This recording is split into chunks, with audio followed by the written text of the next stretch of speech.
So let's talk about a pretty powerful idea. What if you could tune in to the original high-fidelity signal of ancient scripture? We're calling this the high-fidelity faith workflow. And honestly, it might just change the way you read forever. Okay, let me ask you something. Have you ever just felt spiritually stuck? You know the feeling, right? You're doing all the right things, you're reading, you're praying, you're showing up, but that deep growth you're looking for feels, well, it feels incredibly slow. Kind of like you're waiting for something big to happen, but it just never quite does. And that is so frustrating, isn't it? But here's a thought. What if the problem isn't your effort? What if it's not that you aren't trying hard enough, but maybe, just maybe, you're not seeing clearly enough? And this is where the core idea really clicks into place. Think about it like tuning an old radio, right? When you're just a little bit off the station, all you hear is static. Sure, you can kind of make out the melody, but it's fuzzy, it's confusing, it doesn't really move you. And in a way, that's how many of us have been reading scripture, through a kind of spiritual static. We get the general idea from our translations, but we're missing the raw power, the clarity of the original signal. But what if I told you we now have a way to tune that dial perfectly, to just lock in the signal so it comes through absolutely crystal clear? That's what we're calling high-fidelity reading. And the incredible tool that lets us do this, well, it's not some ancient, dusty library, it's modern AI. All right, so how does this actually work in practice? Let's dive in and see it in action. We're going to start by uncovering what you might call the geometry of discipleship. And believe it or not, it's all hidden inside one single, very famous command from Jesus. You know this one. I bet you could say it in your sleep. Jesus sees Peter and Andrew and he says, "Follow me, and I will make you fishers of men." On the surface, it sounds like a pretty casual invitation, doesn't it? Hey, you guys, want to come hang out? But when you tune into that high-fidelity signal, the original language reveals something way more profound. So first off, that phrase, "follow me," is not a suggestion. It's not a gentle nudge. The Greek word here is doute, and doute is an imperative. It's more like a royal summons, a command that demands immediate action. It's not, "Hey, think it over." It's, "Get up, come here, now." But here's the real game changer. The phrase isn't just "follow me" in a general sense. It's apisomo, which literally translates to "get behind me." Now, why does that one little detail matter so much? Well, think about it. If you're walking beside someone, you're a partner, you're a peer. But if you are walking behind them, you're in a position of total submission and trust. You can't see what's ahead. All you can see is the person leading you. And just like that, one little phrase reframes everything. This high-fidelity reading shows us that discipleship, it isn't a partnership. It's a very specific spatial relationship. He leads, and we get behind him. And you have to wonder, right? Maybe that feeling of being stuck we talked about comes from us trying to walk beside Jesus when he's actually calling us to walk behind him. And this really illuminates the promise that's attached to that command. He says, "And I will make you." The grammar is so clear here. Jesus is the one doing the work. He's the craftsman. We're the raw material.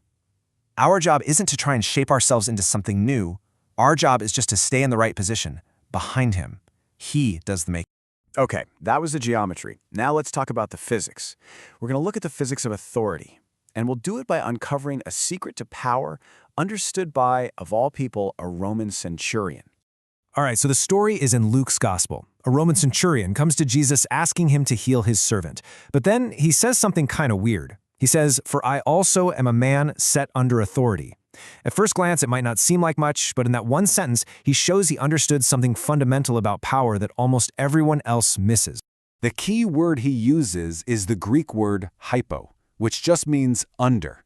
See, this guy knew his authority wasn't personal. It didn't come from him. He could command 100 soldiers to do anything, not because he was the strongest guy around, but because he was correctly positioned under the immense, unshakable authority of the Roman Empire. It's like being a cog in a massive machine. As long as that cog is in its proper place, connected to the system, it can transfer incredible power and help move the whole engine. But the second that cog steps out of line, it just spins uselessly. All of its power, all of its purpose comes from its position within the system. And this is the centurion's brilliant aha moment. He looked at Jesus and he recognized that exact same principle at work. He saw that Jesus wasn't just some powerful individual, he was operating with immense authority because he was perfectly, completely positioned under the ultimate authority in the universe, the Father. So again, this high-fidelity reading reveals a fundamental law of spiritual physics.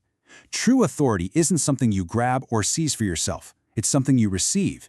It only flows to and through those who are correctly positioned under a higher authority.